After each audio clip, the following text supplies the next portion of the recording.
There's some really big mistakes people make when it comes to burning fat. The way we've been looking at fat loss is all wrong. You can have abs at any age. I'm 71. It's not that complicated. There's a very good chance that the shoes you're wearing are the reason you're not getting good results. I am so certain that foot health is the great untapped gold mine of health. For the last several decades, people have assumed that running is the best form of exercise you can do. It's not. An injury is literally, it's your body telling you you're doing it wrong.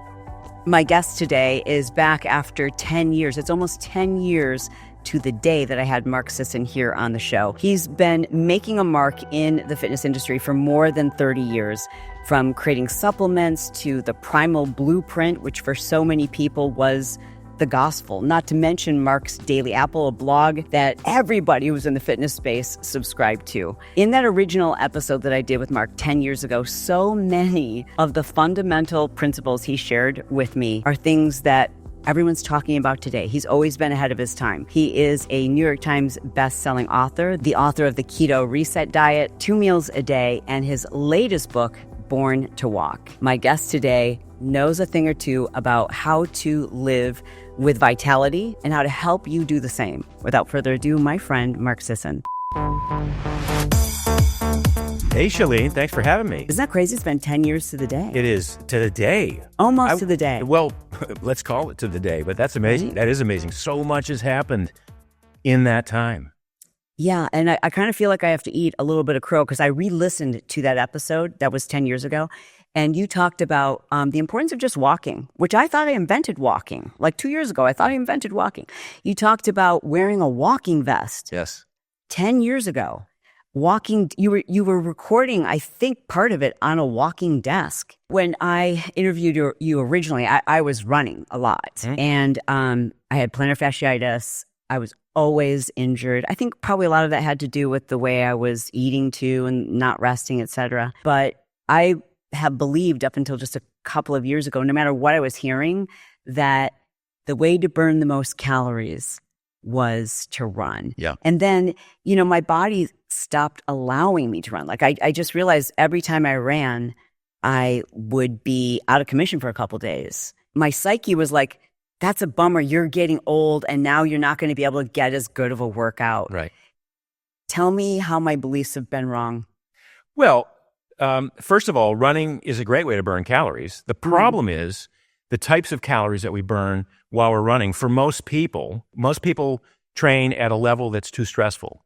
It puts too much stress on your hormonal system, on your metabolic systems, and so we wind up burning a lot of glycogen or a lot of glucose, carbohydrate, if you will, when we run. So that's a lot of calories, but when we get home from a run like that, the brain automatically goes, hey, we just burned a lot of calories. We depleted the muscles of glycogen. We need to eat more carbohydrate to replace those, to do that tomorrow and the next day and the next day. So when we look at how the masses have taken on running as this panacea, that's really the genesis of my book, Born to Walk. It's based on the assumption that we've had this running boom for the last 50 years that has been wholly inappropriate for almost everybody who chooses to run. It's been built on misinformation, marketing hype. It has disappointed a lot of people who get injured. 50% of runners are injured every year. It's a horrible weight loss strategy. Most people who engage in a running program to lose weight don't lose weight. But because running is catabolic, they tear up muscle tissue. They burn those calories, but they tear up muscle tissue doing it. And then they don't have the energy to go to the gym and lift weights. So they become sort of obligate runners. Like, I'm not running enough. I'm not losing weight. So I must have to run more. And it's this, it's a slippery slope for a lot of people who think, I'm running because it's good for me. I heard it's good for me. I heard it's good for my heart health. It's probably the 30th or 40th best thing for your heart health. There are so many other things we can do. And look, every exercise you do is cardiovascular, right? You lift weights, your heart's pumping. Lifting weights is cardio. Jogging is, it's a form of cardio, but walking is cardio. Sprinting is cardio. Climbing the stairs to go to your apartment is cardio. We do a lot of cardio in our lives. We don't have to just segregate 40 minutes a day to metronomically running 8-minute miles and incurring injury and burnout to think that we're improving our heart health that way, for instance. You mentioned that running is catabolic. Yeah. First of all, can you explain what catabolic, why is that a problem? What do you mean by it being catabolic? And why is running catabolic, but walking is not? Great question. So my book, Born to Walk, is sort of a tongue-in-cheek play on a book written by a great friend of mine 15 years ago called Born to Run. Yes. And the thesis of Born to Run was that humans we evolved to be runners way back millions of years ago, hundreds of thousands of years ago, to be persistence hunters, to track animals for hours at a time and run, through the savannas, and then finally outlast the animal and jab a spear in him. And some of that is true, but we didn't evolve to run every day. We didn't evolve to run metronomically. We evolved to walk a lot, and we evolved to be able to run once in a while. The fact that we can run doesn't mean we should or we have to run. Now, one of the things that happens as a result of our running is, again, our appetite increases as a result of burning these calories. Okay. So we talk about catabolic. So what makes running catabolic? It is a stressful activity. If you look at every good runner that's ever lived, the endurance athletes that you see in the Olympic Games, there's no muscle on them. They are frail. They're strong runners, but they're legs, lungs, and a head. And they're not carrying muscle mass because running, it catabolizes, it eats up, it cannibalizes that muscle tissue. And why it does that is because so much of running fast involves, it's a stressful activity. So we release cortisol. Cortisol is a gluconeogenic hormone that basically goes to the muscles and says, we're running out of glucose. We need more glucose to run faster. We don't have any, that we've exhausted our glycogen supplies in our muscles. Let's tear down muscle tissue, send it to the liver and convert it into sugar so we can run more. So it's kind of a life or death situation when we're running a long distance. The body was not designed to do that every day. And again, metronomic, I don't want to, to overstate this, but walking is anti-catabolic or anabolic in some cases. So walking promotes muscle growth. Good example would be bodybuilders that are in the gym or weightlifters and they're doing their workouts. They'll walk after a workout. Yeah. They won't, because that doesn't tear down, they will not run. They'll walk after a workout, and it's burning fat in a way that is, so they're not burning carbohydrates, they're not burning glycogen, they're not chewing up their muscle tissue, but they are burning fat because it's a low level, low aerobic based activity. And this is the message I want to give most people is that if you want to improve your fat burning capacity, walk as much as you can, as often as you can. If you want to improve your muscle growth, lift weights twice a week is pretty much all you need to do, maybe 3 times a week max. So walk a lot, move around a lot at a low level of aerobic output, lift weights, and then sprint once in a while. Now, that's you're like, wait a minute, Mark, you said don't run. What about sprinting? Well, sprinting is a different sort of form of activity than this, 30 minutes or 50 minutes or an hour of metronomic running. Sprinting is a quick-paced activity. It's kind of all out. It's done.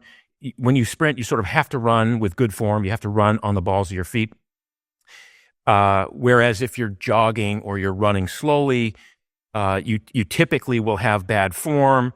You'll typically, the book gets really into the history of how the running boom created a generation of people who probably should not be running. The only people who should be running are runners, ectomorphs, skinny people who have an appetite for discomfort, who are willing to hurt for a long time, who have great aerobic capacity. But nobody else really should be running to the extent that they're running. They should be walking a lot, lifting weights, and doing all this. What happened in the 70s was, as the running boom started, there was a shoe company called Nike. I've heard of them. And they, Bill Bowerman and Phil Knight, who were at Nike, invented this thick, cushioned running shoe. And they invented it for great runners. So in the 70s, the only people who ran were runners. Nobody said, I'm going to go No overweight people said, I'm going to go run. It didn't make sense. What did people, I don't know. What shoe did people run in? So I ran in Chuck Taylors. I ran in, wow. when in the 60s. And then finally a running shoe came out in the late 60s, early 70s, the Onitsuka Tiger. And it was a 1/4 inch thick. It was a minimalist shoe. And I ran in that. Every runner ran in these thin minimalist shoes. There were no thick, cushioned, high-tech running shoes. There were just thin, what we call minimalist shoes today. And so the only people who could run distance were lightweight people who were self-selected to be runners, who chose to be runners. And usually they chose to be runners because they were too small to play football or basketball or baseball or hockey or whatever. Yeah. So the only people who started running were runners. And then this thick cushion shoe comes along, and they invented it so that the good runners could run more miles. Because with thin shoes, the feet tell you, that's 40 miles a week. That's enough. You should stop at 40 because it's a thin shoe. And we're not built to run, again, every day.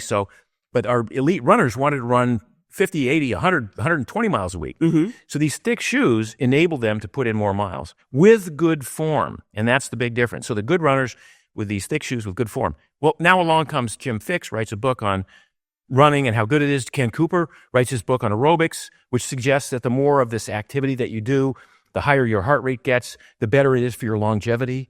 And so people started doing aerobics and started talking about aerobics and cardiovascular, and running just sort of fell into that conversation. And then Frank Shorter wins the gold medal in the marathon in 1972. That puts running on the map. And then Bill Rogers wins the Boston Marathon in 76. And the next thing you know, there's a generation of people who are putting on these thick shoes and running with horrible form, but because the shoes are sort of allowing them to get away with bad form, even because they're heel striking, right? They're landing on their heels. Mm-hmm. Really good running form suggests that we should not be running on our heels. We should be running on the midfoot. Okay. So these thick shoes encourage bad running form. So now more and more people get into running. They start thinking that the marathon is the belt buckle kind of life achievement bucket list item.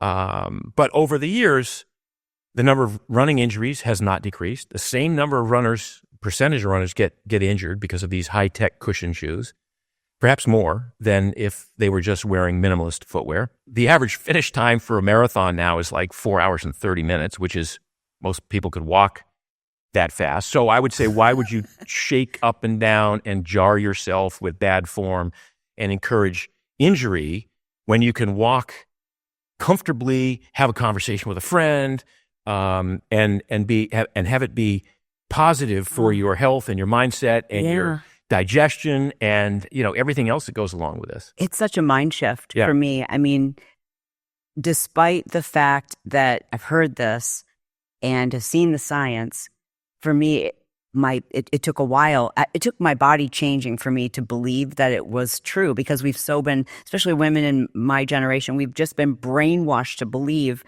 from the Jane Fonda days, like high intensity aerobics. Man, if you want to really drop some pounds, sign up to train for a marathon. But it wasn't until I stopped running that, because I've always lifted heavy. I could not put on muscle. Yeah. Did not know why. That was the running. That was the catabolic effect of running.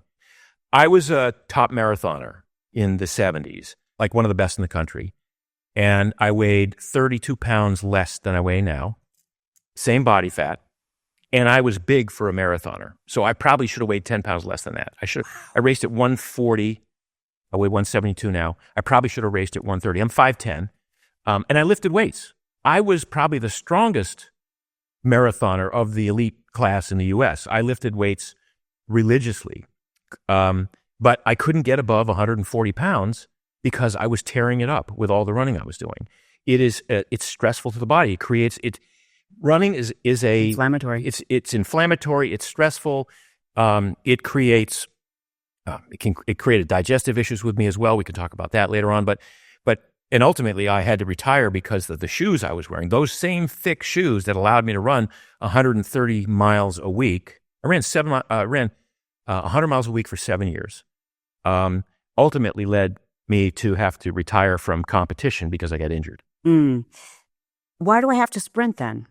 So, and by the way, you don't have to sprint running. Sprinting is Okay. the term sprinting. So glad you said that. Yeah, the term sprinting refers to doing some all-out max effort for anywhere from 10 to 30 seconds in a short workout. Whether it's, so it could be the assault bike at the gym, could be the elliptical, hard as you can go, could be rope pull, could be on a bike, could be in a swim pool. But it's getting your heart rate up that really we talk about when we talk about having 1 day a week of sprinting, of all-out max effort. Okay, so be real specific with us. 1 day a week of sprinting. Yeah. How long are the intervals? How long am I doing So, this? you have to work up to this. So if you've never done sprinting before, I don't want to, put you into a state of shock initially. So you have to work into it. But generally, once you've been acclimated to the concept of sprinting and whatever that is for you, like I don't run anymore. I was going to say, I was a career runner. I haven't run a mile in 30 years. 30 years. 30 years, I've not run a mile. Now, I've sprinted on the beach. I play ultimate frisbee. I play games, but I choose not to run. I'm getting my hip replaced in a week, and so I haven't been able to even run at any sort of effort for almost a year now. So I'm fixing that. So I can't sprint outside. The most important workout you can do over 40 is lifting weights. Say it again. Yeah, we talk a lot. There's a chapter. There's a section of the book developed around the maximum fat burning zone for people, what we call the maximum aerobic capacity. It has different zone 2, people call it, but it's basically this area at which you are burning the most amount of fat without going catabolic, without tapping into your glycogen stores. What zone is that? Well, it's zone 1 and 2 for most people, and above zone 2, they start burning. They're not that good at burning fat, and so the body goes, I haven't learned how to burn fat. So I'm going to burn through my glycogen. In the next 40 minutes, I'm going to use up all the glycogen so that, as we talked about at the beginning of this conversation, what happens is the brain goes, I burned up all my glycogen. I'm hungry. I got to go eat more. Mm-hmm. And so people compensate. They overcompensate in 2 ways. They eat more than they should as a result of, unless they have amazing willpower, which most people don't. They eat more than they should to compensate for the calories burned during the workout. That doesn't happen with calories burned during walking, by the way. Now, if you walk, almost the complete opposite happens. You mobilize fat, so now you have more energy because you're walking. You feel refreshed after a walk. Most people that I know, if people say, "Well, I have a tough time with my diet. I'm trying to learn how to be a intermittent faster, or I'm trying to learn how to be keto, but I get hungry at certain times of the day." I say, "Okay, if you're hungry, instead of going to the refrigerator, go to the door, open the door, and go out for a 15-minute walk. And that'll start the body burning fat. It'll generate a new form of energy that will sort of take that hunger and appetite and craving thing away for that amount of time." With walking, is it a different approach? Is it something that we need to set aside a full hour to walk every day? I think you do. I mean, that's the thing. So if you were walking, if you're running, 35 or 40 minutes, and you want to sort of have kind of an equivalent crossover thing where you feel like you're not giving it all up, in this transition, because it's tough for people to transition from, I'm an obligate runner. I need to run every day. I feel bad about myself if I don't run. I get depressed if I miss days because of an injury. Yeah. Or if I'm traveling and I can't run. It's a weird, it's a psychosis that many runners have. It's this sort of this guilt trip. You can walk anywhere in the world, right? You can, and if you're on a trip and you can make calls while you're walking, you can have meetings while you're walking, you can walk from the airport to the, wherever you're going. There's all manner of opportunities to walk that you can do that don't lend themselves necessarily to running. So walking we tell people just move whenever you can, walk whenever you can. A 10-minute walk 6 times a day is the equivalent of an hour walking. If you can, walk after breakfast or walk your kids to school, or as Kelly Starrett does, they drive their kids to school, but they park their car a mile away and they walk with their kids the last mile to school. I love that. Take meetings walking. So is there some benefit to 1 hour continuous walking versus splitting it up throughout the day? The only benefit is you get it done, right? And you don't feel obliged necessarily to walk more. But I want people to find ways throughout the day to move their body through different planes and ranges of motion. So the danger, not the danger, but the tendency is that if you do an hour walk and then you'll go back at your desk and go, I can sit at my desk the rest of the day because I earned my time. It's better just do the hour walk, but also get up and move around a little bit. And the body needs and craves and is designed to be moving constantly. Mm-hmm. We have to move a lot, and our bodies expect us to move a lot throughout the day. We're designed. The organs and other systems in the body are coordinated and synchronized to move, to respond better to movement throughout the day. Whether it's the lymphatic system or the blood pressure or digestion, all of these systems work better when we're moving slowly and again through different ranges and planes of motion. Moving slowly more often. For that person who is listening and they're like, I get this. And I would love to do that. However, I have a desk job and I sit in my car. I've got to wake up early, so I can't walk before work. And I sit in my car and I drive to an office job and then I sit at a desk. And then I get in my car and I sit in my car and I drive home. Yeah. How do they fit it in? It's, that's a matter of priority. And I would say anybody over 40, your first job is health. You can't take care of anyone else if you're not healthy. So if you're thinking about, well, I have to fend for my family, I have to work, and I have to do all this, all these things that I have to do, I'm obliged. Your number one priority should always be your health. Mm-hmm. And that means carving out some amount of time to do that. So anybody who has the time to put on running shoes, go run, come home, shower, and change, certainly has the time to go for a brisk walk, right? And if it's a brisk walk with a weight vest, or if it's going to the company gym and walking on the treadmill, and I walk backwards on a treadmill sometimes. I'll do 10 minutes at a 15-degree incline. Tell me why. Well, strengthening the knees. There's a guy, Ben Patrick, who has a program called Knees Over Toes, mm-hmm.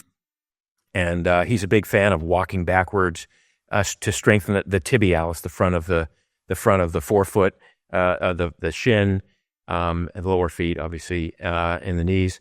But there's so many ways you can mix up your walking. Whether it's saying, okay, I don't have that much time during the week, I'm going to walk as much as I can during the week, but on the weekends I'm going to hike. And everybody has access to some kind of hike. And even if you live in Manhattan, we coined a phrase. Well, we didn't coin it, but we use it a lot. Urban trekker. Somebody who's walking the pavement of Manhattan in minimalist footwear, getting a great foot workout and doing it, seeing the sights and covering ground and moving through space and ranges and planes of motion. You mentioned getting a good foot workout, and my feet are definitely better since I stopped running. Like I no longer have plantar fasciitis, but they're not like, I can always feel like something's about to happen. Like I feel like a popping in my feet. Yeah, you walk in running shoes.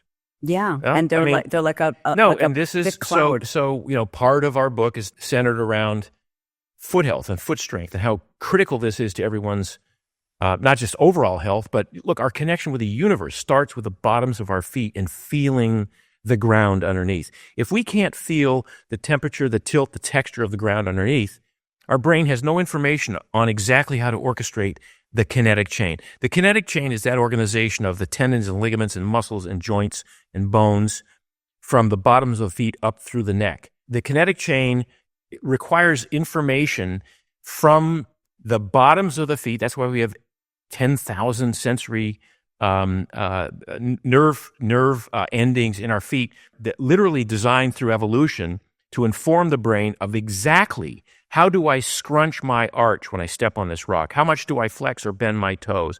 How much do I roll my ankle out a little bit to accommodate the change in surface so that it doesn't negatively impact my knees?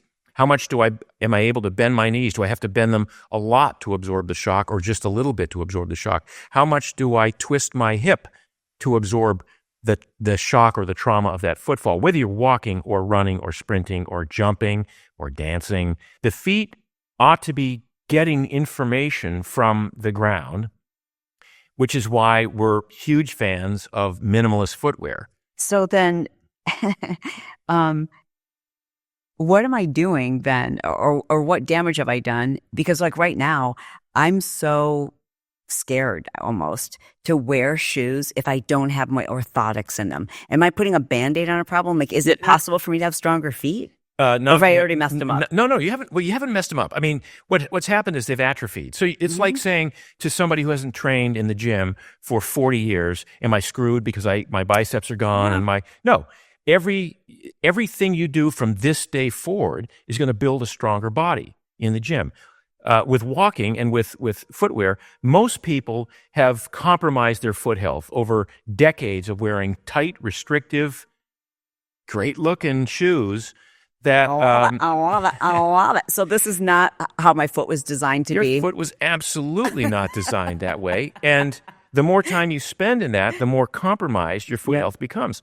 So the fact that you are, if I can use my hand as an analogy of the foot, you're scrunching your big toe all the way over against the other toes, and then you're squeezing the metatarsal head. It's like it's not allowing the small muscles of the feet to do what they're supposed to do, which is articulate, to move, to accommodate the stone that you step on, or the stick, or the divot that you step in, or the crack on the sidewalk. You should feel all of that, and the foot should accommodate it and recognize what's going on to inform the brain of exactly how to organize the kinetic chain. You talk about plantar fasciitis. Much of plantar fasciitis isn't really an itis, it's an osis. Now, the difference is an itis is an inflammation. Right. Osis is the death of a tissue. So many people have plantar fasciosis that gets diagnosed as plantar fasciitis because that little ridge under the plantar fascia, it's supposed to be fed a blood supply coming down the leg and all the way out to the big toe. If you scrunch the big toe, you cut off the circulation. Now that tissue, it's wow. If you sleep on your arm every night for the rest of your life, not only does it fall asleep, but the tissue can die. Right, and it starts to hurt all the time. It starts to hurt all the time. What we've been looking at with regard to walking, and ideally walking in either bare feet on grass or on gravel, but look, it's impractical for most people to do that. So we've developed a shoe that acknowledges this individual toe articulation, the need for toes to work independently, the need for the big toe to be involved in every push-off, every gait. When you scrunch that big toe over, people wind up accommodating the fact that, well, I can't use my big toe to push off on either a run stride or a walking stride, and so I'll roll my feet out. They become duck-footed and then pronate, and they overpronate. What happens when you overpronate? They say, well, you need an orthotic to keep you from overpronating. But also, so that's a Band-Aid. That's a wedge. This chain reaction. Your knees start to hurt, then your hips start to hurt, then the back starts to hurt. None of which should happen, because the feet should be dictating exactly, again, how much you roll the ankle, how much you bend the knee, how much you tilt the hip. All of this is possible with either barefoot walking or minimalist footwear, wearing a minimalist shoe. And a minimalist shoe basically defined as wide, thin, flat, and flexible. Wide enough to accommodate a full toe splay outward. Thin so that you can feel the ground underneath. Flat so that the heel's not raised up, because one of the things that happens with running shoes is the heel is raised. Mm-hmm. So what that does is that shortens your calf muscle, putting pressure on the Achilles or the plantar fascia. People think like, oh, my shoe is raised.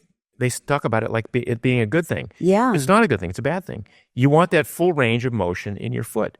Now you've restricted it because you're already on a wedge, and what the wedge does is now it tilts you forward. So even if you are running, but also if you're walking tilted forward. So now your body weight is now over. It's in front of your foot as opposed to being directly aligned up and down. So then people have low back problems, and they have compensatory glute stabilizer muscle issues or things like that. It's crazy, because the foot is the most perfectly designed structure, one of the most perfectly designed structures in the human body, and served us well for millions of years. But then we screw it up by putting on shoes and running in those shoes to the point that we now, not only are you not getting that sensory input from the bottoms of your feet when you're running, but now you're putting 7 times the impact trauma shooting up your leg from the ankle through the knee to the lower back. So people get injured. An injury is literally, it's your body telling you you're doing it wrong. Wow. Might drop on that. Yeah. I mean, it's that simple. So if you imagine our ancestors getting injured, they'd be dead. We wouldn't have, anybody who got injured was lion fodder. If you tore your meniscus or you pulled a hamstring running because you were trying to escape a beast, that was the end of it. So we're not designed to be injured, and yet runners get injured. 50% of runners are injured every year. 25% of runners are injured at any given point in time. So of all the runners in the country right now, 25% of them are injured. And when I talk about runners, I'm talking about everybody who claims to run, right? Mm. Puts on. Now, those injuries, the NFL has a better, lower injury rate than runners do. That says a lot. Yeah. I see so many people at the gym also lifting heavy weights, and I'm guilty too, and have experienced injuries. And I wonder sometimes if it's like because I'm not using my toes. 100%. So if you go to the gym, if you go to like a Gold's or a real meathead gym, you'll watch the guys doing squats and lunges and deadlifts barefoot. Barefoot for sure, or in their socks. Now, socks isn't as good as barefoot because the reason they're doing that is, and bodybuilders and weightlifters have a saying. The big toe is called the great toe. That's the term. It's called the great toe. It's not called the big toe. And the term is great toe, great ass. And what it means is the glutes don't activate unless you have the great toe planted firmly and you're using that as a fulcrum when you're doing deep squats or you're doing a deadlift. That's why lifters want to lift barefoot. So even if you wear socks and you're still pulling that toe across, it's a little bit better, but it's not giving you the splay that you need. So you're telling me that if I wear this to lift in, I'm going to see better results from my squats, from my leg work. Correct. Because I'm all about the leg work. Yeah. Well, then I'm all about that big toe, that great toe. Great toe, exactly. Can I ask, because I'm going to wear these. Yes. I'm going to wear these for 30 days. Okay. And, I'm going to be honest. Yeah. And this is going to be hard for me because I am so used to having a wedge, a heel, thickness, right? Do I need to start slow? Like, do I need to wean onto this? So absolutely. It's like anything. It's like if you decide one day to go to the gym and lift weights, and you haven't lifted for 20 years, you're not going to go, do 8 sets of 20 reps on the curl bar, your first time out. You're going to take it nice and easy and nice and slow. So like what? So with these shoes, the shoe company's called Peluva, Peluva. Or any minimalist shoe for that matter, once you transition from a thick, cushioned, padded, restrictive shoe to a minimalist shoe, you want to spend, the first day or two just walking around the house. Okay.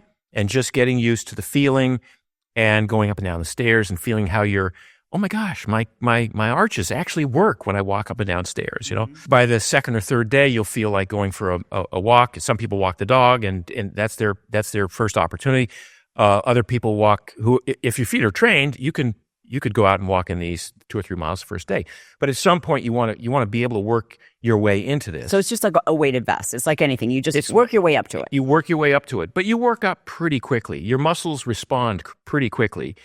And again, you don't want to run in these. That's like, not only am I saying most people shouldn't be running, but anybody who runs, and even a good runner, shouldn't be running in these minimalist shoes if they've spent the last decade running in cushioned, thick, restrictive shoes, because they haven't, even though you might be running 80 miles a week, the intrinsic muscles of your feet have atrophied. They don't know what to do. And what you've been doing with these supportive shoes is you've just been bypassing that information that your brain needs and then just telling your ankles, all right, you guys take it from here, the ankles, the knees, whatever, which obviously leads to injuries as well. You tell me when you do, squats, heavy squats, and you walk away from those heavy squats, are you breathing hard? Oh, yeah. Hands on the knees. Yeah. Everything you do in the gym is cardio. So we don't need to just take the term cardio and say, well, that only applies to running. Everything you do, walking is cardio, swimming, cycling, obviously. Lifting weights is cardio. Again, walking the stairs at your house is cardio. Walking your dog is cardio. It's all cardio. The book is called Born to Walk. We were born to walk, but it still helps to have a plan. So where can people get a hold of the book? So it's now available for pre-sale on Amazon. I wish people would go there. It drops on January 7th. And then if you want to find out about, and if you want to go, there's a ton of stuff on our website. It's called borntowalkbook.com. Okay. Born to Walk Book. And then if you want to look into these amazing minimalist shoes that you're going to try for 30 days and report back on, that's peluva.com. Peluva, peluva.com. And we will have all of those links in our show description. So if you're watching on YouTube, you want to click right below the video. It'll expand, and that's where you'll see all of the notes. You'll see the links, so you don't have to write any of this down. You can just click right there from the link and go check out the shoes, and be sure to pick up a copy of that book, because it does make such a big difference to have a plan that you can follow and to understand, like, why do I feel this way? So I want to bring up the shoes for just a second. I love the fact that it looks different from those other 5. And I don't want to offend anyone, but like, it used to be like the geeky guys in the gym wore those. I was like, oh, brother. And you would almost like assume that they were a biohacker. You almost assume this person's going to talk to you about your mitochondria. You know what I mean? Right. But frankly, these are cooler, and call me shallow, but like, that's part of it for me. No, it was a huge part for me. Look, I was an early adopter of those 5-toed shoes, and I really wanted it to work. I worked with the company for a long time. I tried to convince them that they needed to make more attractive uppers. They needed a little bit more cushion and padding so that people could walk outside on pavement and concrete and feel very comfortable. Like, you need some amount of padding. Okay. Not as much as the the running shoes today. Just for safety? Yeah, 3 millimeters, like a quarter of an inch. Just not even for safety, just for comfort. We wanted it to feel like you're walking barefoot on a putting green. Okay, so that's the essence of this. So I was a big fan of the concept of minimalist footwear, and over the years, I just saw that they were not heading in the direction that it needed to go. I think this is going to revolutionize foot health, footwear, how people look at shoes. So I wanted to do it myself. So we just decided to start a company. My son and I started this company 4 years ago. We did 2.5 years of R&D, wear tested everything, put it through all the paces and all the motions. And so we've been available for sale online only for the last year and a half. Will you go into retail? Oh yeah, no. We're in 6 stores right now, and we're doing well in the stores. But we don't want to. There's a what we call brand heat that we want to develop with the likes of Chalene wearing the shoes for 30 days and raving about them. Is there any chance we could make a heel, or does that defeat the whole purpose? It does defeat the purpose. But it's got to be better than a heel where my toes are squished together. It is. I mean, we're working on. We've got a golf shoe that we're going to launch in June that some of the top golfers are already wearing, because golfers love to go barefoot, but they can't. Usually, most golf courses don't allow that. We went to dinner recently, and you had on a really good-looking leather pair. Desert boot, yeah. Okay. Was it the desert boot, or we make leather lace-ups for the workplace? Like real, like great-looking Napa leather polished shoes. And again, from the outside, they look like they've got the standard configuration. They're still only 1 centimeter off the ground in terms of heel height. So what I'm looking at right now, that's the strand. This is not as... No. Like, this is almost an illusion. That's an illusion. Right. So your foot sits down within that to make it look like you're wearing a regular shoe. It is a real shoe, but to make it look like you're wearing a regular shoe. You're still cool. Oh, yeah. You're still cooler than anyone, because it's new stuff. Well, I'm going to wear them for 30 days. All right. And I've had a lot of foot problems. I put a lot of miles on. Like, I've absolutely become obsessed with walking. I hate sitting. Mark Sisson, thank you so much for being a guest here on the Chalene Show again. And thank you for taking care of our feet and showing us, like, there's a way to do this, to live with vitality and to do it right and to not drive yourself crazy. Absolutely. Thanks for having me, Chalene.